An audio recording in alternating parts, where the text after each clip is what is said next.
You know what's crazy? At its narrowest point, Europe and Africa are separated by just 14 kilometers. That's less than the distance of a daily commute in most cities. We have built massive bridges in the middle of oceans, tunnels that run beneath entire seas, and even megastructures in earthquake zones. So why, after all these decades, are two entire continents still not connected by a simple bridge? It's not that engineers haven't thought about it, it's not even that it's impossible to build. The truth is way deeper and way more political than most people realize. In this video, I'm going to break down why Europe and Africa remain disconnected, not just by water, but by something much bigger.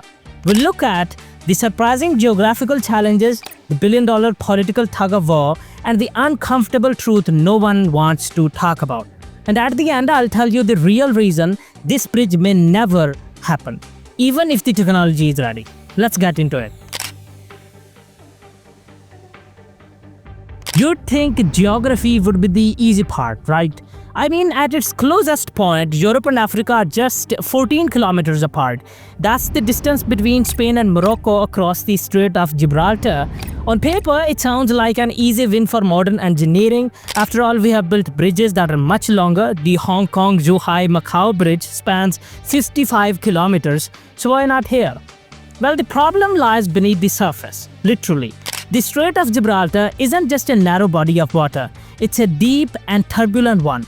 While the width is manageable, the depth of the seafloor is a completely different story. In some areas, it plunges to nearly 900 meters. That's almost 3 times deeper than the English Channel, where the famous Channel Tunnel was built. And then there's the undersea terrain. It's not flat or stable. The seafloor here is rough, mountainous, and geologically active. In fact, the region sits near the boundary of the African and Eurasian tectonic plates, making it seismically unstable. Earthquakes aren't uncommon here, and that adds a whole new level of risk to any kind of long-term infrastructure. Plus, the water currents in the Strait of Gibraltar are incredibly strong. Surface waters from the Atlantic Ocean constantly push into the Mediterranean, while deeper waters flow in the opposite direction. These countercurrents make it a nightmare for construction and even maintenance. Imagine trying to plant foundations in constantly moving water at almost a kilometer of depth. Still, that hasn't stopped engineers from dreaming. Over the decades, several proposals have been made. Some realistic, others wildly futuristic. One of the most cited comparisons is the Channel Tunnel, which connects the UK and France beneath the English Channel. That tunnel is about 50 kilometers long, and it passes through rock that's much more stable than anything you'll find in the Gibraltar Strait. And even then, it took 6 years to build and cost over $20 billion in today's money. In contrast, a Gibraltar crossing, whether by bridge or tunnel, would face steeper engineering hurdles. A bridge would require massive pylons anchored in deep, unstable waters, while a tunnel would need to be incredibly long just to reach the stable seabed, possibly stretching over 40 kilometers depending on the route and geology. So while the distance between Europe and Africa isn't the problem, the conditions underneath make this one of the most complex crossings on Earth. That said, if we really wanted to, we could find a way. Engineers today can work miracles. With enough money and political will, there are theoretical ways to make this happen. Bridges, tunnels, floating platforms, even undersea hyperloops. But here's the thing. Even if engineers found a way to overcome every physical challenge, that's only the beginning of the real problems. If geography wasn't tough enough, the political landscape between Europe and Africa makes things even more complicated, maybe even impossible. Let's start with the basics. On the European side, you have Spain, a member of the European Union, and the Schengen zone, which means open borders with most of Europe and tight immigration rules for people coming in from outside. On the African side, you have Morocco, a non-EU country with very different policies, priorities, and alliances. Now imagine building a bridge between these two very different systems. That wouldn't just be a piece of infrastructure, it would become a new land border between Africa and Europe. And here's where it gets politically explosive. Europe is already under pressure from migration routes across the Mediterranean. Thousands of migrants and refugees try to enter Europe every year, many risking their lives to cross the sea. Now imagine a fixed bridge connecting the continents. How would border security even work? A bridge between Morocco and Spain wouldn't just be a marvel of engineering, it would be a magnet for migration, smuggling, and political tension. And the truth is, Spain and Morocco don't exactly see eye to eye. Relations between the two countries have been historically tense, often swinging between cooperation and confrontation. One major sticking point, the Spanish enclaves of Ceuta and Melilla, small pieces of Spanish territory located inside northern Morocco. Morocco claims them as its own, while Spain considers them non-negotiable parts of its sovereign territory. So if these two can't even agree on existing borders, how likely is it that they'll agree to jointly manage a bridge that connects their countries permanently? There is also the lack of trust and coordination between not just Spain and Morocco, but between the European Union and North African countries in general. A project like this would require multi-decade cooperation, tight alignment on security and trade policies, and shared long-term vision. And right now, that's just not the case. So while some might dream of uniting continents, the political reality is much messier. A bridge here wouldn't just connect land, it would connect two very different worlds with very different views on who should be allowed to cross. And then there is the elephant in the room: money. Let's say for a moment that politics magically aligned. Spain and Morocco shook hands, the European Union got on board, and everyone agreed to build a bridge connecting Europe and Africa. Now comes the next challenge: money. Because this wouldn't just be any bridge, it would likely become the most expensive cross-continental project in human history. Engineers have proposed various concepts over the years: a suspension bridge, a series of connected tunnels, or even a hybrid model combining both. But no matter the design, one thing remains the same: the cost would be astronomical.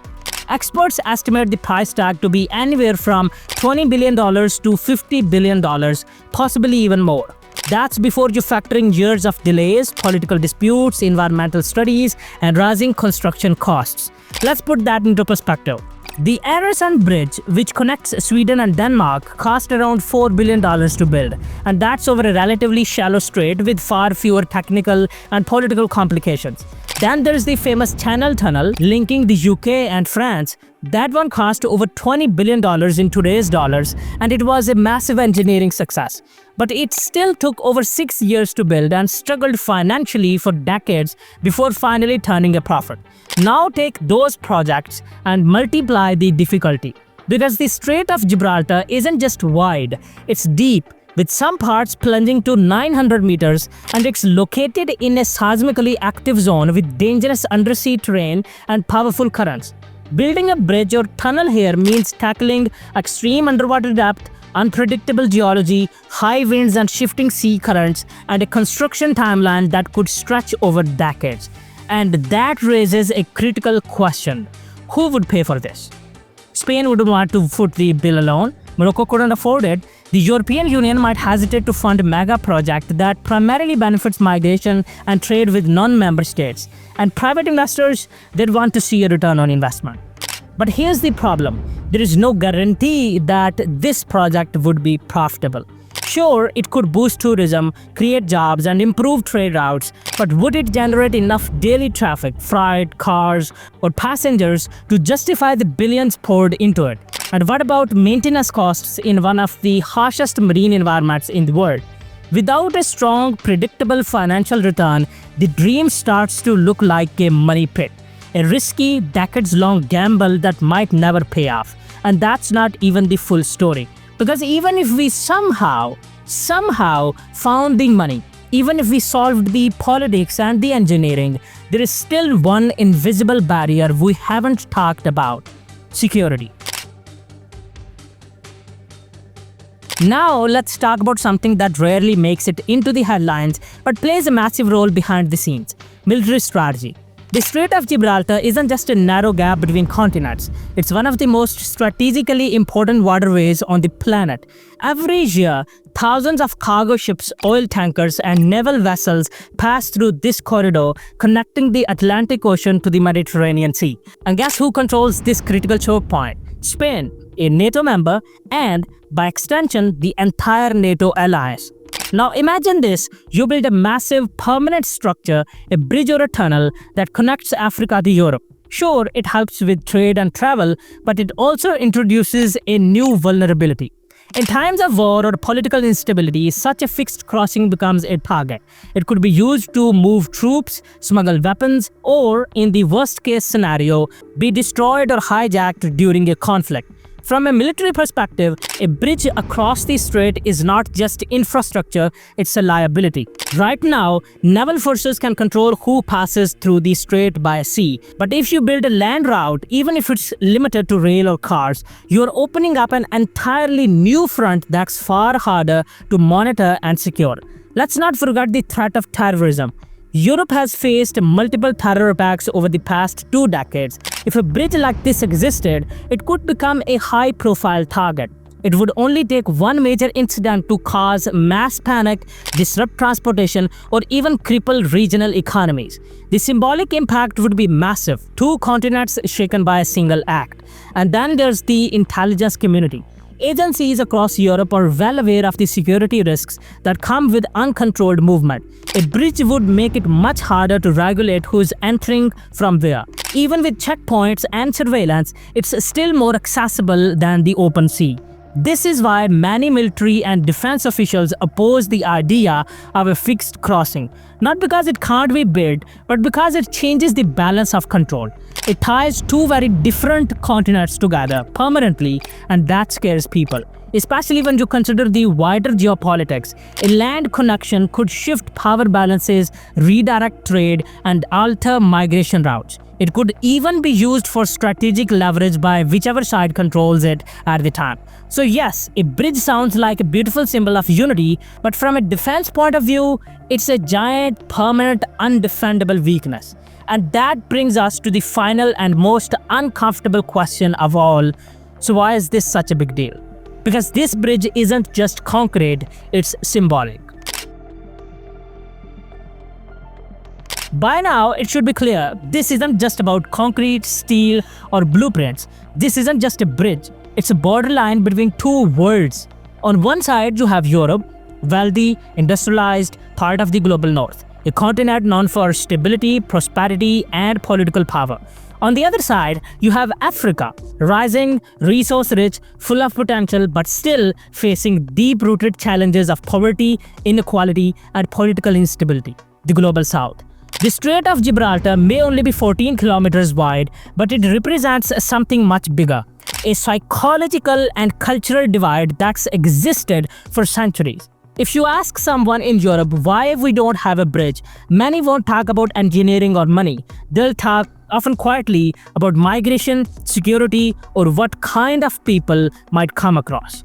Because let's face it, a bridge like this would force Europe to confront something it's long tried to manage from a distance: the inequality between continents. There's a fear that connection means uncontrolled movement, that people from the poorer side will flood into the richer side, but that fear is often built on perception, not reality. Studies have shown that when you offer legal, safe, and structured pathways for people to move, migration becomes manageable. It becomes an opportunity, not a threat.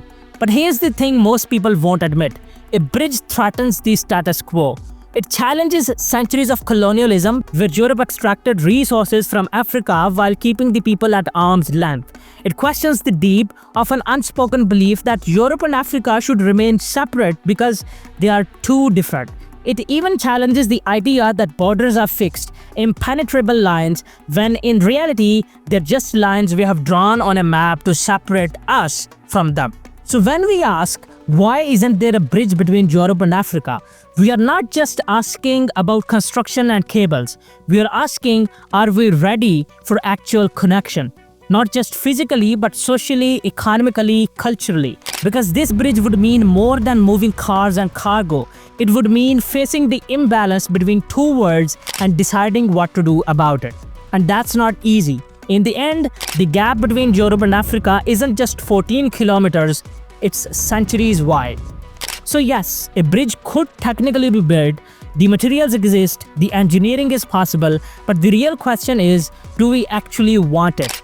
Would you support a bridge between Europe and Africa, or are some distances, whether political, cultural, or historical, better left uncrossed? Let me know what you think in the comments, and if you enjoyed this deep dive into the mix of geopolitics, engineering and history, make sure to like, subscribe and share this video. Oh, and speaking of impossible crossings, check out my video on the Darien Gap where roads simply vanish and nature takes over.